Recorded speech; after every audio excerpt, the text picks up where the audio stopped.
Economia. Traga seu número para a Bitcom celular.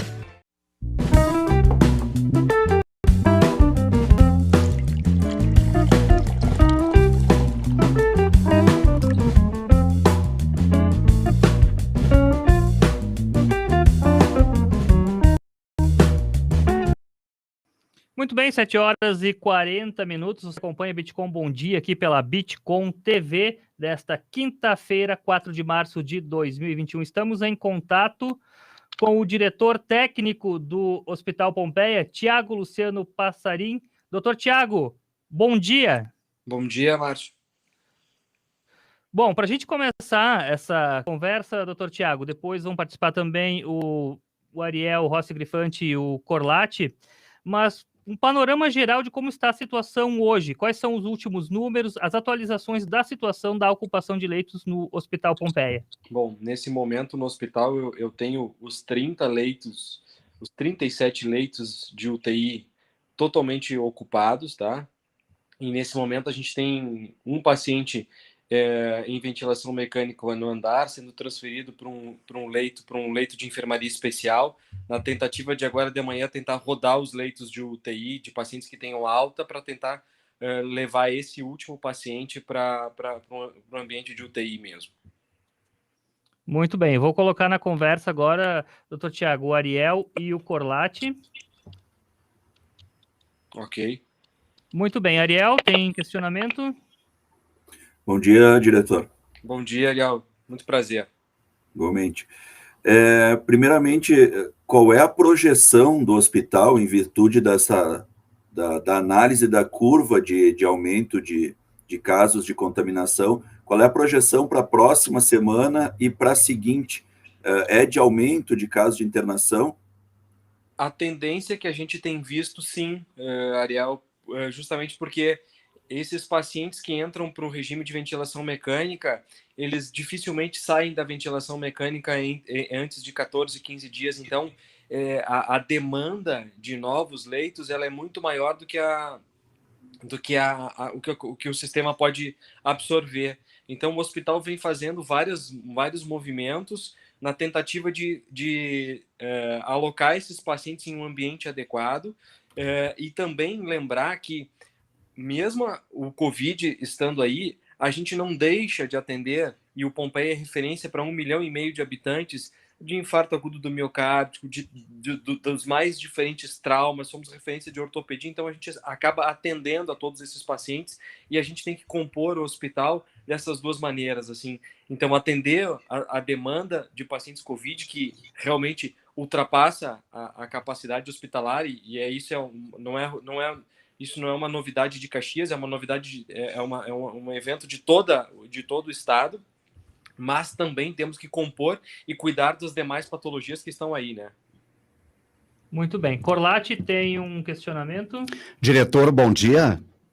Bom dia. Eu faço a seguinte pergunta em relação ao quadro de funcionários. A gente sabe que eles também estão exaustos, né? Os profissionais da saúde. Como é que vocês estão administrando também o emocional desses funcionários que estão durante 24 horas do dia atendendo com toda essa demanda, né? Leitos totalmente ocupados. Isso é uma coisa que realmente tem pesado bastante nas equipes, né? O início era o medo da contaminação, isso ao longo dos meses passou, a gente conseguiu vacinar todas as equipes de linha de frente do hospital, assim como os demais médicos e os demais enfermeiros, técnicos de enfermagem e os profissionais que lidam também com a assistência, mas a gente vem mantendo um acompanhamento do serviço de psicologia do hospital permanente com essas equipes, justamente para tentar minimizar os danos causados pelo excesso de trabalho, pela angústia da pandemia, pela angústia, para tentar diminuir muito a angústia das famílias também.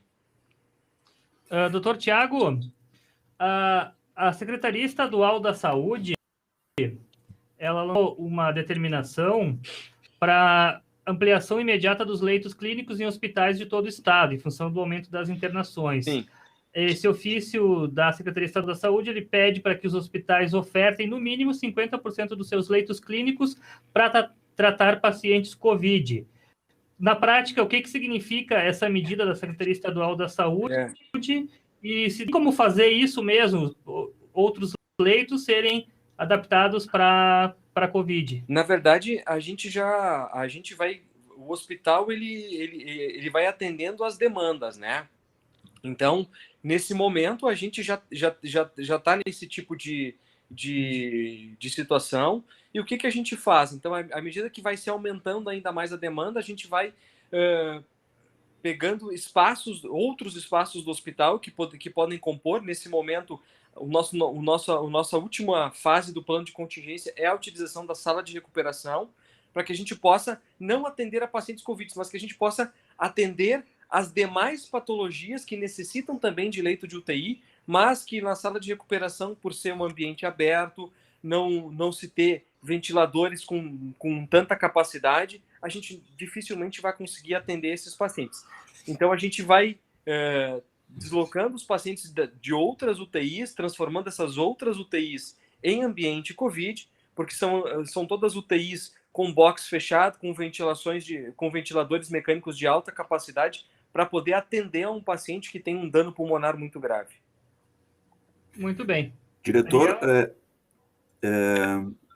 Oi. Há pouco o Corlatti colocou sobre o desgaste das equipes, né? A gente só imagina como deve estar, né? As pessoas, inclusive, temos até informações, né, de que muita gente ao longo desse período, por exemplo, auxiliares de enfermagem, enfermeira com filhos pequenos, preferiram a demissão e cuidar da família do que continuar na linha de frente, né? O que não é uma crítica, né? É perfeitamente compreensível. A gente imagina o desgaste, o estresse, como o Corlatti lhe perguntou. Na sexta-feira, na live que o prefeito Adiló Domênico fez, entrevista coletiva com a presença dos 6 diretores dos hospitais de Caxias do Sul, a diretora do Pompeia informou de um processo seletivo aberto há algum tempo, já cerca de um mês, para 30 vagas no hospital, dizendo que não está se encontrando profissionais habilitados, especialmente para o tratamento em terapia intensiva. O senhor pode dar mais informações sobre isso, sobre essa ausência de profissionais, que também é um fator que, muitas vezes, as pessoas desconsideram, pensando que a gente é só abrir mais leitos de UTI, ter mais equipamento, mas com relação às pessoas, os profissionais, como é que está essa questão do Pompeia conseguir reforçar os recursos humanos para o enfrentamento da pandemia? Essa também, assim como a Lara citou, essa também é uma realidade do hospital. A gente, desde outubro do ano passado, quando abriu mais 7 leitos de UTI, a gente tem uma tremenda dificuldade de compor essas equipes, tanto que hoje, boa parte da equipe que atende a nossa UTI 4, ela é composta pelos residentes do intensivismo do próprio hospital, justamente porque não se conseguiu profissionais médicos e mesmo profissionais da enfermagem, enfermeiros, técnicos de enfermagem, para que a gente pudesse ampliar ainda mais isso tudo. Realmente, isso é um limitante.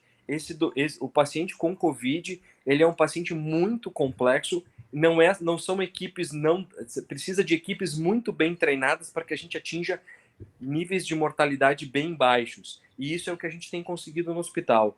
Dados agora do mês de fevereiro, a gente teve uma mortalidade de 3%, e ao longo do mês de dezembro, janeiro e fevereiro, que é quando se acentuou muito a pandemia aqui no nosso hospital, a gente tem uma mortalidade beirando o entorno de 7%. Então, justamente, são essas equipes muito bem treinadas que conseguem entregar esses números de alta qualidade. Agora, realmente, não é um ambiente para qualquer profissional.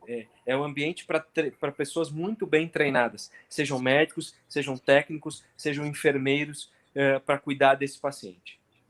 Corlatti, uma questão? Até mesmo para a orientação do senhor para a nossa comunidade. Quando que essas pessoas devem procurar o Hospital Pompeia? Porque a gente sabe que tem casos que podem ser pouco administrados por uma UBS. Qual é a sua orientação em relação à chegada nesta casa de saúde? Não, o hospital ele é um pronto-socorro porta aberta. Então, todo paciente que procura o hospital, ele vai ser adequadamente atendido, compondo os protocolos e conforme a necessidade clínica. Então, ele vai vai receber internação hospitalar ou medidas de orientação para tratamento domiciliar, assim.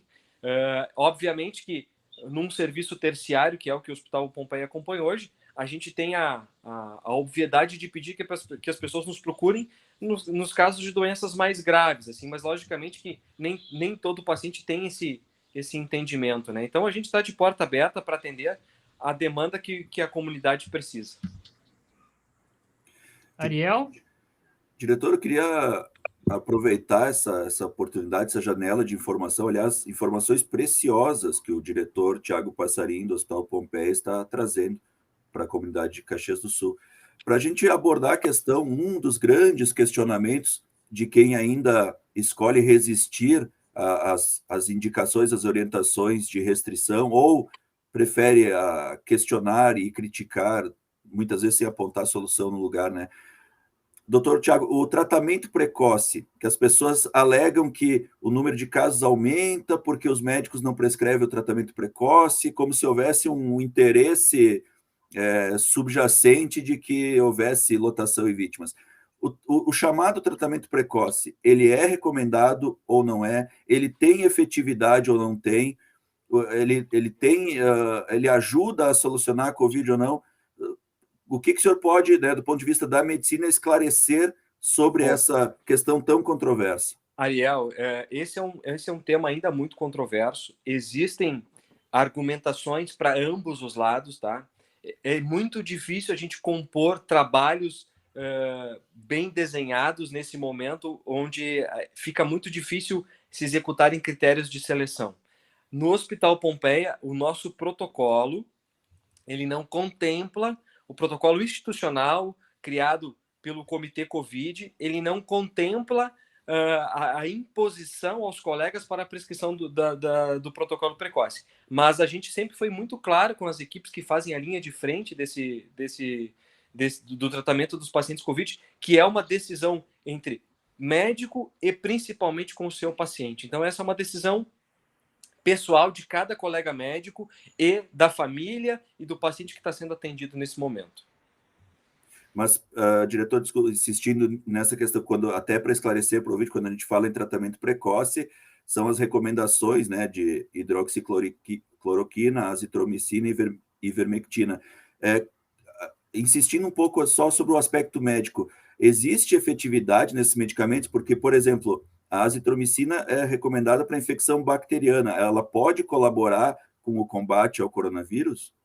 Na verdade, sim, existem alguns trabalhos que dizem que a azitromicina poderia ter ser um bloqueador de processo inflamatório, tá? Mas é tudo muito vago ainda. Então, são especulações. Não tem nada 100% provado a respeito disso. Muito bem. Doutor Tiago, em nível pessoal, na sua experiência na medicina, já tinha passado por algo parecido com isso que estamos vivenciando hoje? Qual é a sua avaliação? Nunca. Na época da pandemia de H1N1, a gente já estava trabalhando, mas nem perto do que a gente está vivenciando hoje. Assim, é a maior crise sanitária que o nosso país está vivendo. O ambiente hospitalar está muito desgastante.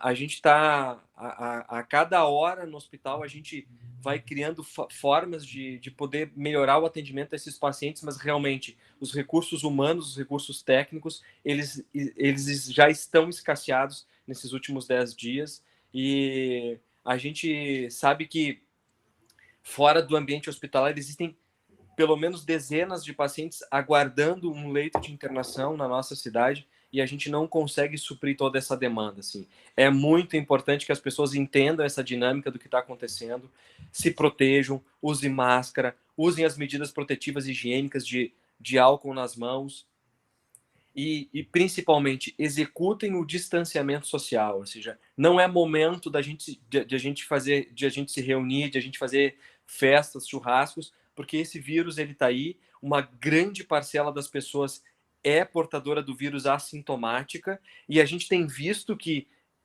o que a gente viu até dezembro eram pacientes de idade mais avançada, com inúmeras comorbidades. Esse mês de janeiro e fevereiro, mudou bastante a nossa epidemiologia. A gente tem muitos pacientes jovens em ventilação mecânica graves, sem nenhuma comorbidade. Ou seja, então, não é uma doença que se possa brincar. É uma doença muito grave mesmo. Muito bem. Ariel, tem mais um questionamento? Diretor, o senhor acabou de enfatizar a necessidade das medidas de restrição, né? Muitas vezes muitas pessoas ainda as colocam em dúvida, né? Eu tenho duas perguntas quanto a isso num pacote, assim, que o senhor vai ver que estão relacionados. Primeiro, como é que fica a moral, né, das equipes de saúde ao ver tanta contestação, ao ver o negacionismo com relação a isso, as medidas de restrição, as orientações médicas? O senhor falou do ambiente desgastante que é. Eu imagino que isso traga uma pressão extra, né? Como que vocês estão conseguindo lidar com isso? E outra para completar isso, o senhor acredita que se mantendo essa postura de parte das pessoas que contribuem para o alastramento e desrespeitando as medidas restritivas que o senhor acabou de destacar a importância, o senhor acredita que podemos rumar para um lockdown ou que um lockdown seja necessário nas próximas semanas? Bom, Ariel, na verdade, isso gera muita indignação dentro do ambiente de hospital, porque as pessoas elas não têm a real noção do ambiente que a gente está vivendo ali dentro, de realmente não saber o que fazer com aquele paciente que está chegando no hospital. Ontem mesmo, existiam 3 pacientes na UPA em ventilação mecânica e apenas um leito de UTI. Ou seja, é muito difícil para a equipe escolher qual paciente vem, porque nenhum deles eram pacientes com extremos de idade, eram pacientes de 36, de 45, de 50 anos, ou seja, pacientes que têm uma longa trajetória de vida ainda e que justamente a gente já passou a escolher quem é que vem para dentro desse hospital. E é justamente isso, né? A gente não gostaria de permanecer nesse ritmo, porque as mortes evitáveis elas vão se tornar inevitáveis, porque como eu falei antes, esse paciente com quadro de Covid, ele é um paciente muito complexo. Dificilmente a gente vai ter êxito em redução de mortalidade fora de um ambiente hospitalar altamente capacitado. Então, as pessoas precisam entender essa dinâmica e proteger as suas famílias, porque senão teremos perdas sim. Muito bem. Doutor Tiago, em considerações finais, agradecendo muito a sua participação, mas aproveitar esse último espaço aqui para a gente reforçar o que estamos vivenciando, que é algo muito sério, ainda mais com o recorde de ontem de 1.910 mortes em um único dia no país.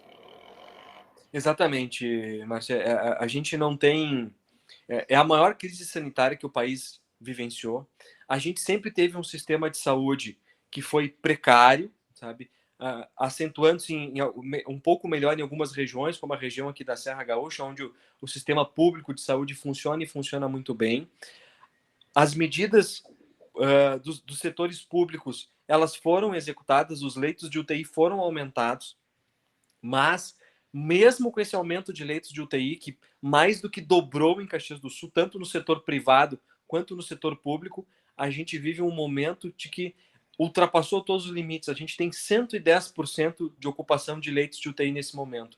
Não tem mais como expandir esses ambientes na nossa cidade. E daqui para frente, ou a sociedade entende a dinâmica de proteção, com uso de máscara, com medidas de afastamento social, ou realmente a gente vai chegar num momento que as pessoas vai acabar acontecendo os relatos dos colegas em Manaus, onde as pessoas morriam por falta de oxigênio no seu domicílio. Muito bem, quero agradecer muito a sua participação aqui no Bitcom. Bom dia, desejar sorte e parabenizar pelo trabalho que o Hospital Pompeia, enfim, toda a rede pública e privada de saúde tem feito nesse momento. Muito obrigado novamente, doutor Tiago. Nós que agradecemos a oportunidade, que vocês se cuidem, que cuidem das suas famílias, porque isso é muito importante nesse momento. Um grande abraço a todos, um bom dia e força, que isso tudo deve passar, mas serão dias muito complexos esses próximos 30 dias. Muito bem, muito obrigado ao Dr. Tiago, diretor técnico do Hospital Pompeia. Muito bem, 7 horas e 59 minutos, já passou para 8 horas, estamos quase na hora do break comercial, mas Ariel e Corlatti, muito boa essa entrevista, bem esclarecedora para a gente entender como está a situação do Pompeia, mas que está situação parecida nos outros hospitais. Mas o que vocês destacam aí dessa fala do diretor técnico do Pompeia? Olha, Márcio, realmente, assim, tomara que essa entrevista circule aí pelos canais da Bitcom, quem está nos acompanhando, que possa compartilhar, que a gente possa estar divulgando pelas plataformas Instagram, Facebook, Twitter ou o site bitcomtv.com.br, porque é extremamente importante, esclarecedoras informações que o diretor técnico do Pompeia traz e corrobora tudo aquilo que nós viemos dizendo, porque o que nós viemos dizendo é com base no propósito, nos princípios dessa profissão que é o jornalismo, que é apurar e informar, em primeiro lugar, e analisar, interpretar os dados para colaborar que as pessoas tenham as decisões de vida baseadas em estarem bem estruturadas em informação. Tudo aquilo que o diretor chamou atenção, né? Vai aumentar o número de casos, ele fala agora no final dos próximos 30 dias serão muito complexos, e isso por quê? Porque a contaminação ocorreu dentro dos meses de janeiro e fevereiro. Não basta simplesmente as restrições e as pessoas acharem, então agora que fechou uma semana vai diminuir tudo. E aí, não diminuindo, atacam as restrições, atacam o isolamento, dizendo não funciona. Não é assim. Tem um ciclo viral que acontece. Também bastante interessante como o diretor chama atenção para a questão da falta de profissionais. Ele frisa, não é qualquer profissional da saúde que pode estar dentro de uma UTI. Imagina, são tratamento intensivo, é preciso uma especialização, uma formação para aquele tipo de atendimento. Então, não basta, vamos abrir leitos, hospitais de campanha, vamos fechar o estádio Centenário e transformar em hospital de campanha. Não tem gente para atender. Não tem gente para atender. É isso. Por que sempre transferir a responsabilidade, né? Vamos isso, vamos aquilo, mas e a pessoa fazer a sua parte, que é simplesmente usar uma máscara, usar um álcool gel e evitar aglomeração, né? Medidas que o diretor chamou atenção, que são efetivas e que, se não forem tomadas, ou caminhamos para um lockdown, ou para a situação dramática, como ele menciona no final, das pessoas sequer, não é nem virem a falecer na porta do hospital esperando vaga, é falecer em casa esperando oxigênio. Ninguém quer que chegue nesse cenário, mas muita gente parece que, sem perceber, está querendo isso, porque vai na mão contrária de todas as medidas necessárias para esses cuidados. Então, amparado nas informações da medicina de um diretor do hospital, nunca é demais a gente fazer esse alerta. Muito bem. Corlatti, o seu destaque desta fala do diretor técnico do Hospital Pompeia. Mais do que uma sociedade, uma dura realidade, né? Quem está falando é um diretor da maior casa de saúde da nossa região, totalmente lotada, que é o Hospital Pompeia, e que ainda existem pessoas que duvidam, né, deste vírus que vem matando milhares de pessoas. Os cuidados que ele falou e que nós batemos na mesma tecla, né, é distanciamento, lavar as mãos com gel, utilização de máscara, principalmente isso, porque no final da entrevista, quem acompanhou e quem prestou atenção, olha, é de deixar qualquer um muito, muito preocupado, que daqui a pouco, caso isso continue, não adianta ir até o hospital, vai ter pessoas, como falou o Ariel, que possam entrar em óbito em suas casas por falta de leito, por falta de respirador. Então, depende de cada um de nós. A situação não é complicada. Hoje, lamentavelmente, a situação é alarmante na questão da Covid-19. Corlatti, e mais um aspecto, né? Além disso que tu está levantando, o diretor Tiago Passarinho, ele chama a atenção da mudança de perfil das internações até dezembro era um tipo de caso, e ele fala claramente, janeiro e fevereiro mudou completamente, ou seja, uma faixa etária mais jovem, ou seja, uma população potencial maior de contaminação, quanto mais jovem a faixa etária, mais gente tem, sem comorbidades, pessoas na faixa acima dos 40 anos internando. Ontem ele deu o exemplo de 3 casos em que eles tiveram que escolher ontem quem ia receber o atendimento prioritário, de pessoas na faixa dos 40 aos 50 anos. Muito provavelmente, não se tem ainda a confirmação, porque é tudo muito rápido, mas muito provavelmente seja as tais novas cepas, as variantes do vírus, que já foi detectada em uma delas, em uma das variantes, uma carga viral 10 vezes maior. Então, assim, as pessoas esqueçam a pandemia de 2020 como ela era. A pandemia de 2021 é outra realidade muito mais grave. E as pessoas precisam acordar para, ok, se elas não querem se importar consigo, que pelo menos se importem com o direito do outro de continuar vivo. E é uma questão mínima, básica, primária de convivência social que sequer deveria estar sendo necessária ser esclarecida. Ok, Corlatti, mais um... Tem um recado, a Ercília Teixeira, que está morando em Portugal, ela diz o seguinte: bom dia, comunicadores, parabéns, a entrevista com o Dr. Tiago, grande médico, digo com muito orgulho de ter tido a grande família que é o Pompeia. Quem sabe, com as palavras do médico, a população comece a acreditar do caos que está a saúde. Um ótimo dia a todos. Marinês Weber, bom dia, que Deus abençoe a todos. O Dimas Froder, ótimas reflexões, faz o comentário. Juscelino Paviani, ele pergunta como com o outono vai ficar pior, falando do inverno. Nair Miola Tureta, também mandando um bom dia. Adelar Ranque, também na audiência. A Dalma Dariva, Maria Portela, Rose Vanelli, meu Deus, e o povo ainda não respeita o isolamento. Muito triste. A Rose Vanelli teve um filho que teve que fazer uma cirurgia e ela ficou dias aguardando o leito porque não havia leito lá. E tem aqui o Sidney Regon também mandando bom dia, senhores, bom trabalho a todos, parabéns pela evolução constante do Bitcoin, do Ivo Menegola. São os comentários dos internautas aqui no Bitcoin. Bom dia, Márcio. Muito bem, Romualdo Corlatti, são 8 horas e 7 minutos, você acompanha Bitcoin Bom Dia aqui pela Bitcoin TV, vamos fazer um rápido break comercial, na sequência tem mais informação, tem mais comentário, tem previsão do tempo, tem loterias, tem feira do agricultor, tem muita coisa ainda. Vamos ao break comercial e já voltamos.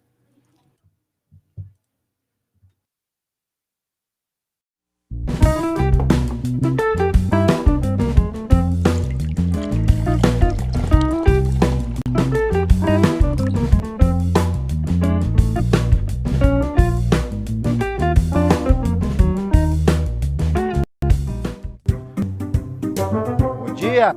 Bom dia! 2 quilômetros até o mercado, carregando todo esse peso.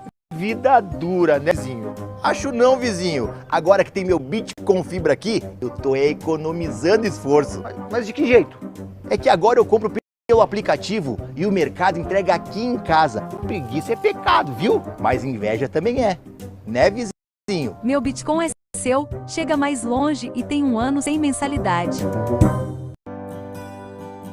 Um sonho realizado com o trabalho e a bravura da nossa gente, que transformou Caxias numa cidade vibrante, com o maior polo metal mecânico do Brasil. Um comércio local ativo e forte e cultura acolhedora. Valor que nós, da Sicredi Pioneira, conhecemos bem, porque também somos feitos dessa energia que une as pessoas, valoriza as iniciativas locais e transforma as comunidades. Vamos seguir crescendo juntos, apostando no desenvolvimento e valorizando o empreendedor da nossa região. Porque juntos construímos comunidades melhores.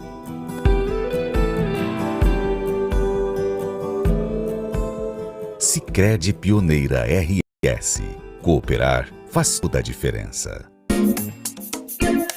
Oxuc Eventos, tradicional espaço de eventos sociais e corporativos, oferta novo serviço. Oxuc Eventos na sua casa.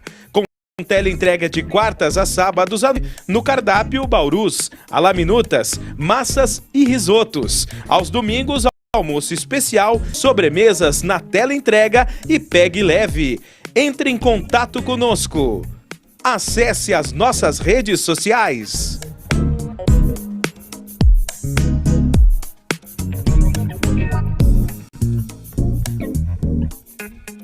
Chuque Eventos, na sua casa.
A Bitcom você já conhece. É a internet mais veloz do mercado. A novidade é que agora a Bitcom também é telefonia celular. E diferente daquelas operadoras, a Bitcom celular tem o 4G mais rápido do Brasil. E com o suporte, vai poder falar com gente aqui da cidade e não aquelas telefonistas que repassam e repassam. Bitcom internet mais Bitcom celular. Mais produtividade, mais economia.